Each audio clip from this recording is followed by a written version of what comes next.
आमे केंद्र रे जो सरकार भल कार्य आम 2024 लोकंर ओडिशा लोक आशीर्वाद आम प्रथम सरकार 16 मास पूरा कर 17 मास ये सरकार चलती काली 500 दिन पूरा कर सरकार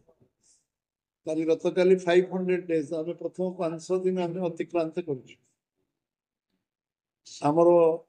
पूरा मंत्रिमंडल जो जो काम आम सरकार संकल्प करथिला कि आमे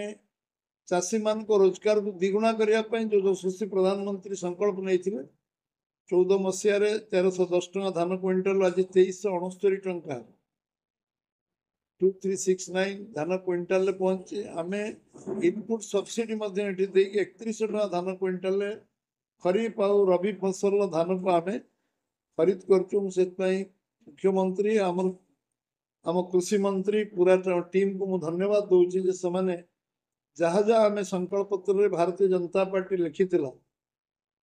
मैनिफेस्टो रे ताकू कार्यकारी से अक्षरशा कर 16 लाख ऊर्ध्व चाषी परिवार से इनपुट सब्सिडी असिस्टेंस एवं सुभद्रा योजना रे कमिटमेंट आम करूँ 3टा इंस्टॉलमेंट भौणी माने माँ माने पाई सारी एवं जगन्नाथ मंदिर द्वार खोलवाटू हो रत्न भंडार खोलवाटू हो 500 कोटी टंका आम रिवॉल्विंग फंड दबारे हो एवं रास्ता अथॉरिटी आईन को आनिबा एवं से 75,000 किलोमीटर रास्ता तैयारी करने अथॉरिटी तैयारी करवा ये ओडिशा इतिहास रे गोटे माइलखंड एवं आम 15 लाख हेक्टर जमी जलसेचन कर विशेषकर 17 लाख कोटी टंकार इन्वेस्टमेंट ओडिशा को आसवा ये ओडिशा इतिहास रे प्रथम थर संभव हो पार स्वाधीनता पर 78 वर्ष पर ओडिशा रे शासन ने आम एकाकी आसवा पर आमे नुआपड़ा जिला नुआपड़ा विधानसभा रे 1101 कोटी टंकार इन्वेस्टमेंट एटी करी बोली आमे एटी आमे प्रतिश्रुतिबद्ध विभिन्न काम हो सारी मेडिकल कॉलेज केंद्र अनुमोदन प्रक्रिया समाप्त होती मेडिकल कॉलेज करने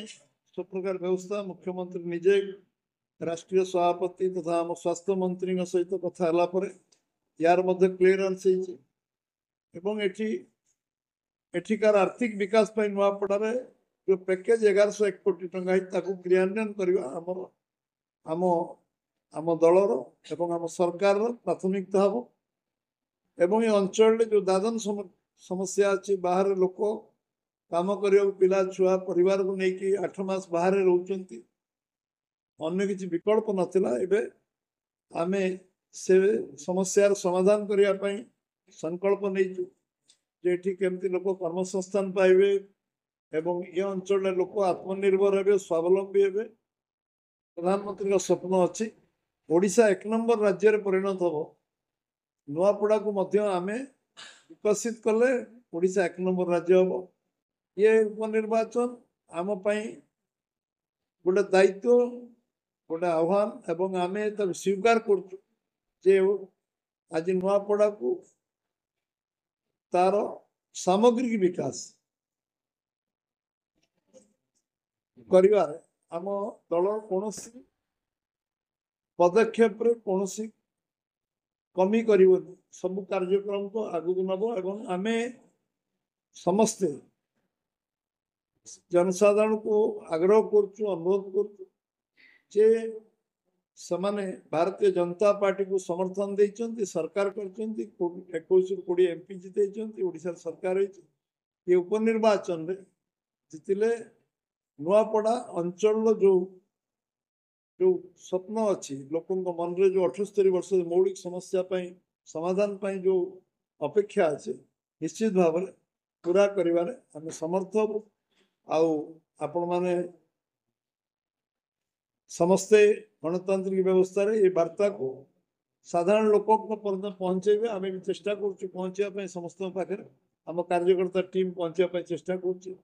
आपण मैंने पहुंचे ये आग्रह को रखी मुख्य चैलेंज टा अच्छी कि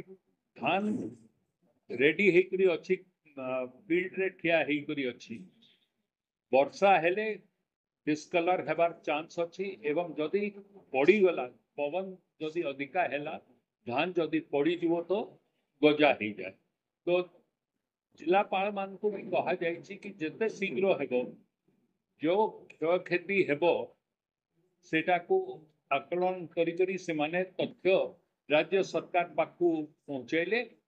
दाना परे भी आमे जो आकार रे चाषी को प्रथम थर पाई विदिन 7 दिन भितरे आमे जो क्षयक्षति होता तार रेवेन्यू और डिजास्टर मैनेजमेंट डिपार्टमेंट तांको खाता रे डीबीटी माध्यम रे पैसा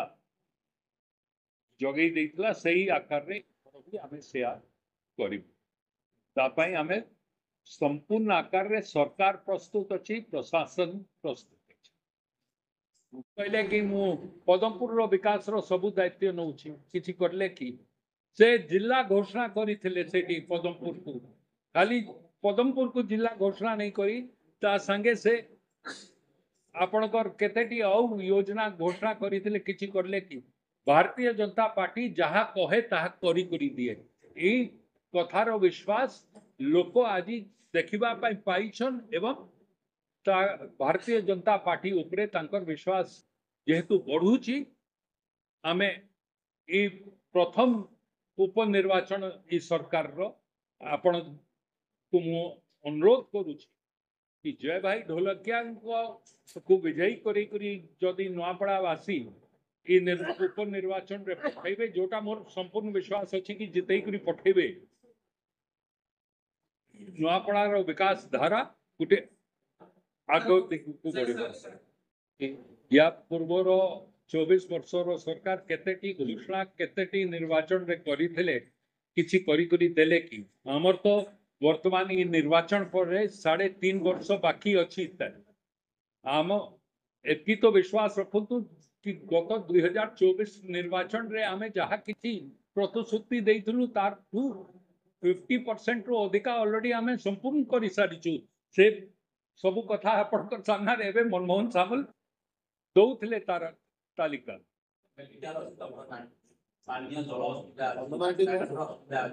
पानीय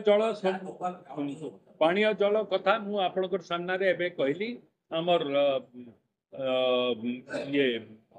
अर्बन डेवलपमेंट मिनिस्टर पुष्ट महापात्र से आश्री करी तार समस्या रो समाधान पई अनुदान दे सारिछन